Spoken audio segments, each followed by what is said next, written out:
Ya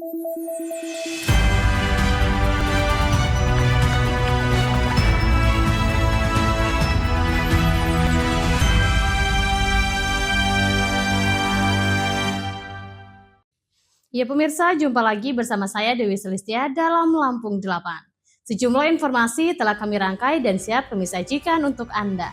Inilah Lampung 8 selengkapnya.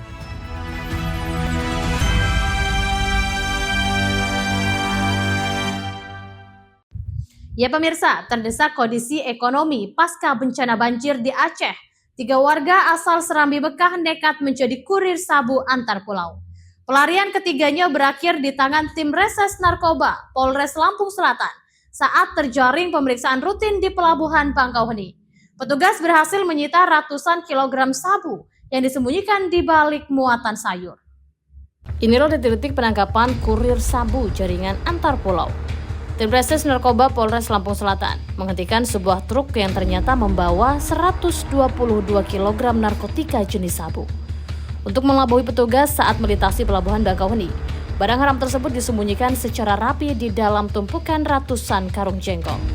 Kapolda Lampung Irjen Pol Helvi Assegaf menjelaskan, 3 tersangka berinisial WS, R, dan S ditangkap saat pemeriksaan rutin kendaraan di area Seaport Intrusion. Petugas menaruh curiga terhadap 1 unit truk yang dikemudikan tersangka S dan R yang dikawal oleh sebuah mobil pribadi oleh tersangka WS. Saat dilakukan penggeledahan mendalam, petugas menemukan 5 karung berisi 114 paket sabu dengan berat total mencapai 122 kg.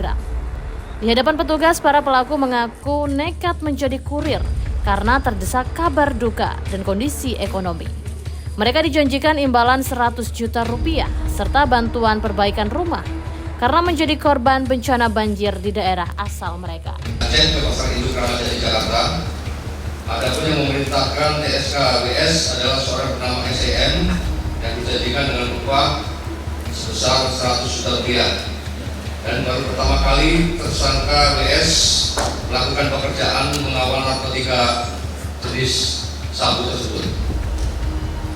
Kemudian R berperan membawa polvisel yang dikamuflase bermuatan jengkol seberat 8 ton yang di bawahnya terdapat narkotika jenis sabu dari Aceh menuju Pasar Induk Ramadhan di Jakarta yang dijanjikan oleh WS uang upah sebesar 10 juta rupiah per orang dan dijanjikan akan merehabkan rumah tinggalnya dikarenakan rumah tersangka R sudah rusak terdampak bencana alam banjir di Aceh. Dan baru pertama kali ini tersangka R membawa narkotika jenis sabu tersebut sesuai dengan hasil BAP-nya. Kini ketiga tersangka harus mempertanggungjawabkan perbuatannya di hadapan hukum. Mereka dijerat Undang-Undang Nomor 35 Tahun 2009 tentang narkotika dengan ancaman maksimal pidana mati. Dari Lampung Selatan, Tim Liputan Garuda TV, Heri Afriansyah melaporkan.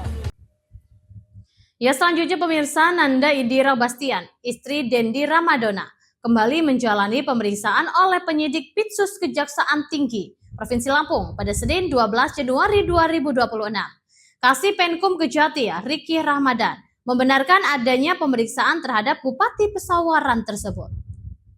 Nanda Indira Bastian, istri Dendi Ramadona, kembali menjalani pemeriksaan oleh penyidik Pitsus Kejaksaan Tinggi Lampung pada Senin 12 Januari 2026. Kasih Penkum Kejati Riki Rahmadan membenarkan adanya pemeriksaan terhadap Bupati Pesawaran tersebut. Sebelumnya, Nanda diperiksa selama 16 jam sejak Kamis 11 Desember 2025. Pada pukul 9.00 hingga Jumat 12 Desember 2025 pada pukul 01.00. Nanda terlihat lelah dan lesu saat keluar ruangan Pitsus. Nanda dipanggil dan memenuhi panggilan dari penyidik Pitsus Kejati Lampung. Diduga terkait dugaan korupsi proyek Spam Pesawaran. Sebelumnya, penyidik Kejati menyita 40 piece tas mewah milik Nanda. Nanda memilih bungkam dan cuci tangan ketika ditanya dirinya dipanggil dan dimintai keterangan oleh penyidik Kejaksaan Tinggi Provinsi Lampung. Nanda dipanggil penyidik Kejati Provinsi Lampung untuk dimintai keterangan terkait kasus dugaan TPPU pada korupsi proyek sistem penyediaan air minum Pesawaran tahun 2022 senilai 8 miliar rupiah. Dari Bandar Lampung, Tim Liputan Garuda TV melaporkan. Ya, selanjutnya pemirsa, tim penyidik Komisi Pemberantasan Korupsi memanggil 10 orang saksi dalam kasus dugaan suap dan gratifikasi proyek di lingkungan pemerintah Kabupaten Lampung Tengah pada Senin 12 Januari 2026.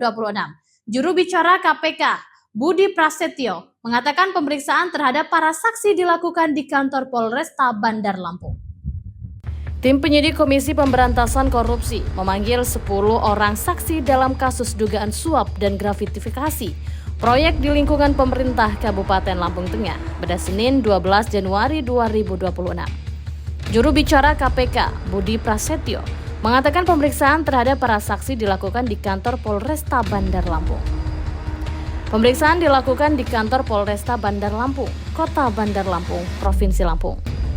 Ke-10 orang yang dipanggil sebagai saksi yakni Irawan Budi Waskito selaku PPK Dinas Kesehatan Pemkab Lampung Tengah, Sevian selaku Kepala Bidang Dinkes Pemkab Lampung Tengah, Josiha selaku Kepala Bidang Dinkes Pemkab Lampung Tengah, Rahmat selaku Sales Manager PT LKK Putra Mandiri. Selanjutnya Siti Hidayati selaku Operational Manager PT LKK Putra Mandiri, Slamet Nurhadi dari CV Agustin Agung, Antoni Syarif dari CV Gema Nusantara, Andri Yuda Putra dari CV Aprilio Construction, Muhammad Khobir dari CV Sabir Jaya Abadi, dan Dedi Apriyadi selaku Supervisor Sales PT LKK Putra Mandiri.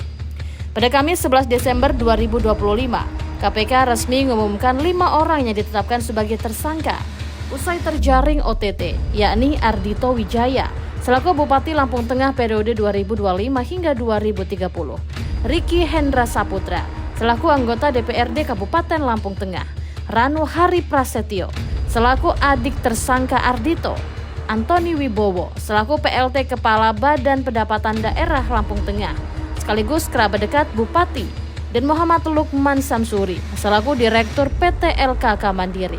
Dari Bandar Lampung, Tim Liputan Garuda TV melaporkan. Ya, selanjutnya pemirsa, Gubernur Lampung Rahmat Mirzani Jausal resmi menerbitkan Instruksi Gubernur Nomor 4 Tahun 2025 tentang Hari Kamis Beradat. Kebijakan ini mewajibkan penggunaan bahasa daerah dan pemakaian batik khas Provinsi Lampung setiap hari Kamis di lingkungan pemerintahan serta lembaga pendidikan. Inggup yang ditandatangani 30 Desember 2025 ini merupakan langkah pemerintah Provinsi Lampung dalam melestarikan kebudayaan lokal. Gubernur Mirza mengatakan bahwa kebijakan Hari Kamis Beradat sejalan dengan visi Asta Cita Presiden Republik Indonesia serta 3 cita Gubernur dan Wakil Gubernur Lampung untuk memperkuat identitas adat sebagai bagian dari kekhasan budaya Nusantara. Instruksi tersebut ditunjukkan kepada seluruh jajaran pemerintahan, mulai dari Sekretaris Daerah Provinsi, para Bupati dan Wali Kota seprovinsi Lampung, hingga Kepala Perangkat Daerah dan instansi vertikal. Selain itu, instruksi ini juga menyasar sektor akademis, yakni para rektor dan pimpinan perguruan tinggi negeri maupun swasta di seluruh Provinsi Lampung. Dalam diktum kesatuan instruksi tersebut, Gubernur meminta implementasi nyata program Hari Kamis Beradat. Setiap hari Kamis, bahasa Lampung wajib digunakan sebagai alat komunikasi utama dalam pelayanan publik. Interaksi antar pegawai, rapat dinas, hingga sambutan resmi saat jam kerja. Tidak hanya di kantor pemerintahan, penggunaan bahasa Lampung juga didorong masuk ke ruang-ruang kelas. Lingkungan lembaga pendidikan diminta menggunakan bahasa daerah dalam interaksi proses belajar mengajar, guna menanamkan nilai budaya sejak dini. Selain aspek bahasa, Gubernur Mirza juga mengatur ketentuan berpakaian bagi aparatur sipil negara. Pada diktum kedua, disebutkan bahwa seluruh ASN baik laki-laki maupun perempuan diwajibkan mengenakan baju batik khas Lampung pada hari Kamis. Gubernur Mirza menegaskan agar instruksi ini tidak sekedar menjadi formalitas, melainkan dilaksanakan dengan tertib, disiplin, dan penuh tanggung jawab oleh seluruh pihak terkait. Instruksi Gubernur ini dinyatakan mulai berlaku efektif sejak tanggal ditetapkan. Dari Bandar Lampung, Tim Liputan Garuda TV melaporkan.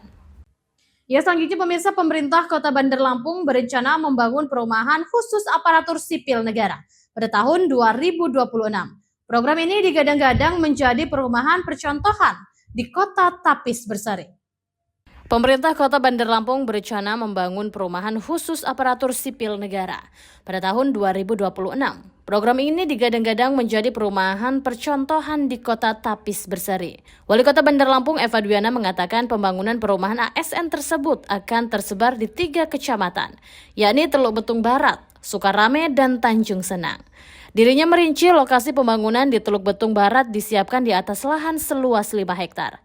Sukarame hampir 1 hektar dan Tanjung Senang seluas 2,5 hektar. Pembangunan perumahan ditargetkan mulai direalisasikan tahun ini.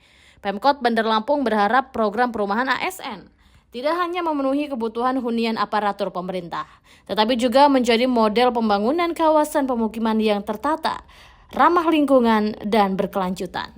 Dari Bandar Lampung, Tim Liputan Garuda TV melaporkan. Di tengah perubahan dan dinamika bangsa, ada isu yang memerlukan sebuah solusi. Bersama narasumber terpercaya, mengulas topik terkini untuk negeri. Kait dengan RUU perampasan aset yang Live dari Sarinah dan Menara Garuda. Indonesia Kita, Senin sampai Jumat pukul 7 malam hanya di Garuda TV. Ya, selanjutnya pemirsa, alokasi dana untuk Provinsi Lampung tahun 2026 turun drastis. Pengurangannya sampai 66% pada tahun 2025. Lampung mendapat 2,2 triliun rupiah. Tahun 2026 hanya sekitar 782 miliar rupiah.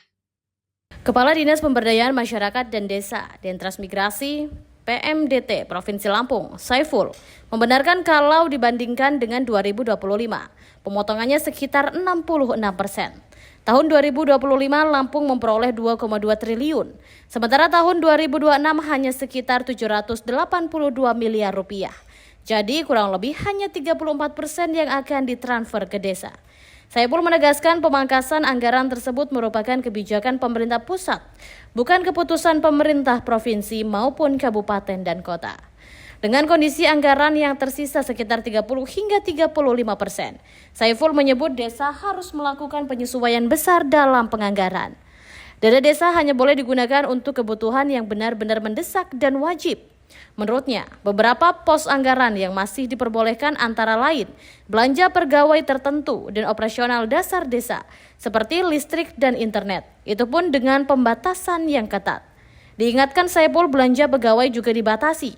Tidak semua boleh sementara untuk peningkatan sumber daya manusia, seperti pelatihan, perjalanan dinas, studi banding, sudah tidak diperbolehkan.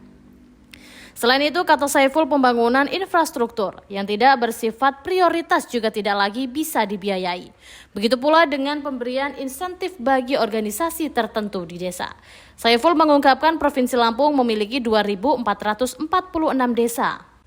Besaran pemangkasan desa tidak sama persis di setiap desa karena ditentukan oleh berbagai variabel seperti jumlah penduduk dan luas wilayah. Dari Bandar Lampung, Tim Liputan Garuda TV melaporkan. Ya, selanjutnya pemirsa, Kementerian Keuangan resmi memberikan izin kepada pemerintah Provinsi Lampung untuk meminjam 1 triliun rupiah untuk perbaikan jalan. Pinjaman sendiri telah diajukan ke Bank BJB Jawa Barat.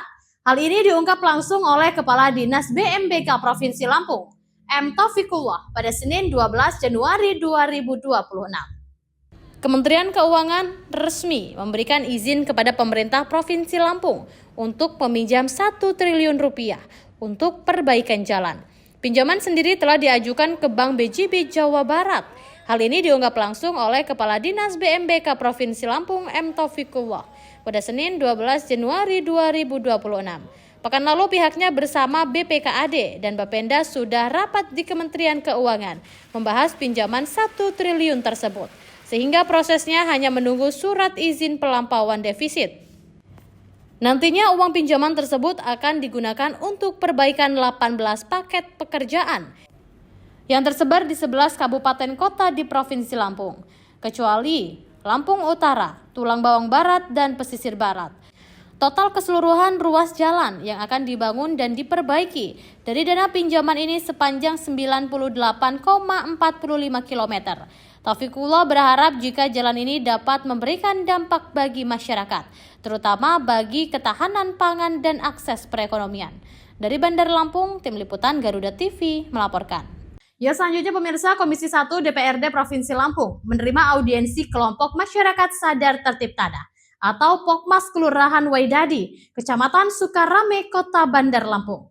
Audiensi berlangsung di ruang rapat Komisi 1 DPRD Provinsi Lampung pada Senin 12 Januari 2026. Komisi 1 DPRD Provinsi Lampung menerima audiensi kelompok masyarakat sadar tertib tanah atau Pokmas, Kelurahan Waidadi, Kecamatan Sukarame, Kota Bandar Lampung. Audiensi berlangsung di ruang rapat Komisi 1 DPRD Provinsi Lampung pada Senin 12 Januari 2026. Audiensi dibuka langsung oleh Ketua Komisi 1, Garika Reza Palevi. Sementara perwakilan warga Waidadi Baru, dan Kopri Jaya menyampaikan aspirasi terkait sengketa lahan yang hingga kini belum menemukan penyelesaian. Masyarakat meminta kejelasan status tanah yang mereka klaim secara historis telah dikuasai sejak puluhan tahun lalu. Wakil Ketua Komisi 1 DPRD Lampung, Ade Utami Ibnu, mengatakan seluruh aspirasi warga telah disampaikan secara langsung. Namun masyarakat belum sepakat dengan skema penyelesaian yang ditawarkan Badan Pertanahan Nasional. Yang diinginkan oleh masyarakat bisa berkomunikasi langsung, dengan Pemprov, kemudian dengan BPN. Jadi selama ini kan Komisi 1 yang menjembatani apa yang disampaikan oleh masyarakat, kemudian kami sampaikan ke BPN dan Pemprov, kemudian kami sampaikan hasilnya ke masyarakat. Tadi kami ingin didengarkan langsung. Ade menegaskan warga berharap agar tanah yang disengketakan dapat dikembalikan kepada masyarakat. Komisi 1 DPRD Provinsi Lampung pun berkomitmen untuk kembali mengkomunikasikan aspirasi kepada pemerintah Provinsi Lampung dan BPN dengan menekankan fakta sejarah penguasaan lahan oleh warga. Selain itu, masyarakat juga menginginkan dialog langsung dengan pemerintah Provinsi Lampung dan BPN. Komisi 1 DPRD Provinsi Lampung menyatakan siap kembali memediasi dan mengawal proses penyelesaian sengketa lahan tersebut.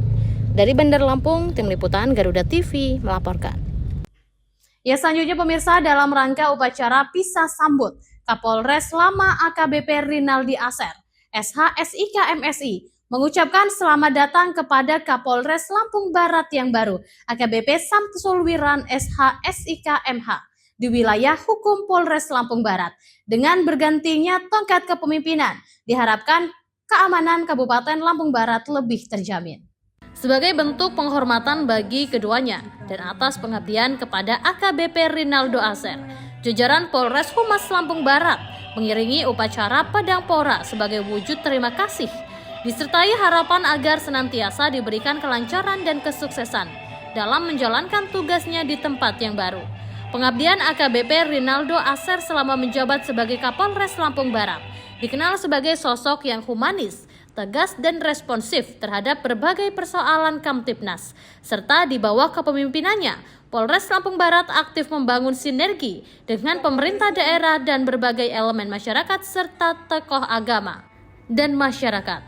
Sementara Kapolres Lampung Barat yang baru AKBP Samsu Wirman mengiringi pelepasan AKBP Rinaldi Aser, menyampaikan pergantian penugasan ini diharapkan menjadi bagian dari penguatan kinerja Polri secara berkelanjutan, sekaligus membawa semangat baru dalam pengabdian kepada masyarakat, bangsa, dan negara. Diketahui AKBP Samsu Wirman sebelumnya menjabat sebagai Kasubag Mensis Koorsi, Sespimen Lemdiklat Polri, sementara AKBP Rinaldi Aser mendapat amanah baru sebagai Kabag Dalops ROOPS Polda Metro. Dari Lampung Barat, Tim Liputan Garuda TV, Asmi dan John melaporkan. Ya, selanjutnya pemirsa, TK 308 Polres Lampung Tengah mengungkap aksi pencurian satu unit mobil di wilayah hukum Kecamatan Terbangi Besar. Dalam pengungkapan kasus tersebut, Reses Kriminal Polres Lampung Tengah menangkap seorang tersangka berinisial TM berusia 34 tahun asal Kampung Kemering Putih, Kecamatan Gunung Sugi. TKP 308 Polres Lampung Tengah mengungkap aksi pencurian 1 unit mobil di wilayah hukum Kecamatan Terbanggi Besar. Dalam pengungkapan kasus tersebut, Reses Kriminal Polres Lampung Tengah menangkap seorang tersangka berinisial TM, berusia 34 tahun asal Kampung Komering Putih, Kecamatan Gunung Sugih. Kasat Reskrim Polres Lampung Tengah AKP Devert Olivia Arvan mengatakan tersangka merupakan DPO yang tercatat sudah berulang kali melakukan aksi pencurian serupa lintas kabupaten. Devert menjelaskan tersangka telah melakukan aksi pencurian kendaraan roda 4 milik warga Kecamatan Terbanggi Besar pada Minggu 25 Juni 2025 lalu. Bermula saat korban bernama Rizky Resdianti berusia 37 tahun asal Kelurahan Bandar Jaya Timur, Kecamatan Terbanggi Besar, Lampung Tengah, mencurigai ada yang menyatroni garansi mobil di rumahnya. Saat korban memeriksa ke garasi, korban mendapati mobil pick-up box dengan plat BE 9841W miliknya sudah tidak ada. Diketahui mobil yang dicuri oleh tersangka terparkir bersebelahan dengan mobil Fortuner korban. Atas kejadian tersebut, korban pun melaporkan kejadian tersebut ke Polres Lampung Tengah dengan kerugian mencapai 65 juta rupiah. Devert mengatakan setelah sempat kabur dan DPO, tersangka akhirnya ditangkap TKP 308 Polres Lampung Tengah di tempat persembunyiannya. Tersangka dijerat kasus tindak pidana pencurian dengan pemberatan yang tertuang dalam pasal 363 KUHP dengan ancaman kurungan penjara paling lama 7 tahun. Dari Lampung Tengah, Tim Liputan Garuda TV melaporkan.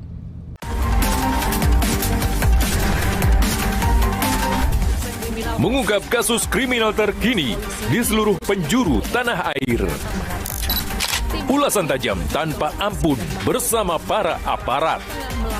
Tak ada tempat untuk lengah. Informasi penting yang membuat Anda lebih waspada. NN mengerahkan petugas dalam jumlah besar. Kriminal Plus 62 hanya di Garuda TV. Ya, selanjutnya pemirsa, pelaksana tugas Bupati Lampung Tengah Ikomang Koheri secara resmi menutup turnamen Bupati Cup 3x3 Basketball Competition di Gora Sport Center, Yukum Jaya dengan penyerahan medali dan piala tetap kepada para pemenang. Diikuti dengan sesi foto bersama sebagai simbol suksesnya penyelenggaraan turnamen tahun ini pada Minggu 11 Januari 2026. Pelaksana tugas Bupati Lampung Tengah Ikomang Koheri secara resmi menutup turnamen Bupati Cup 3x3 Basketball Competition di Gora Sport Center, Yukum Jaya dengan penyerahan medali dan piala tetap kepada para pemenang. Diikuti dengan sesi foto bersama sebagai simbol suksesnya penyelenggaraan turnamen tahun ini pada Minggu 11 Januari 2026. Ajang bergengsi ini diharapkan menjadi katalisator kebangkitan prestasi olahraga basket di tingkat daerah maupun nasional.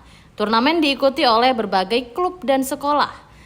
Diakhiri dengan upacara penghargaan bagi para juara di setiap kategori. Kemeriahan acara terlihat dari tingginya antusiasme penonton dan komunitas olahraga yang memadati tribun sepanjang kompetisi berlangsung. Ikomang Koheri memberikan apresiasi tinggi kepada seluruh pihak yang terlibat. Ia menekankan bahwa kompetisi ini bukan sekedar ajang unjuk gigi, melainkan kegiatan dari desain besar pemerintah Kabupaten Lampung Tengah untuk menjaring bibit atlet profesional, fokus pada pembinaan dan sportivitas. Dari Lampung Tengah, Tim Liputan Garuda TV melaporkan.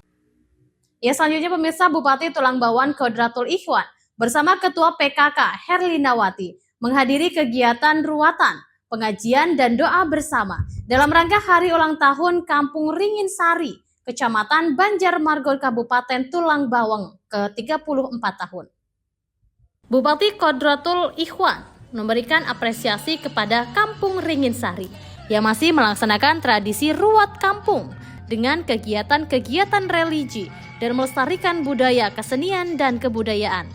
Dalam memperingati hari jadi ke-43 Kampung Ringin Sari itu, dilaksanakan berbagai kegiatan-kegiatan pengajian, doa bersama, potong tumpeng, dan berbagai pertunjukan kesenian wayang kulit, pertunjukan tari-tarian dari siswa-siswi sekolah, dan kompetisi turnamen sepak bola, serta pertunjukan grup band. Alhamdulillah kita sore hari ini bisa hadir dalam peringatan buatan atau sekaligus ulang tahun Kampung Ringinsari, Kecamatan Banjarmangu.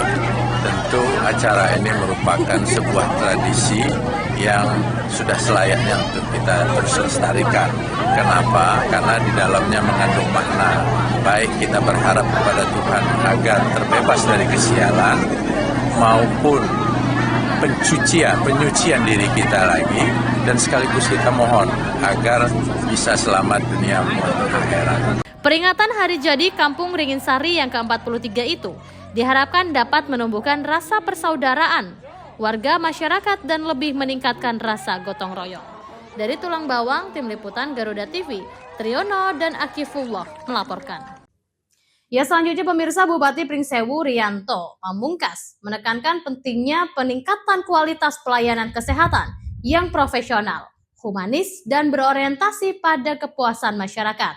Penegasan disampaikan saat memimpin apel pagi di Rumah Sakit Umum Daerah Pringsewu pada Senin 12 Januari 2026.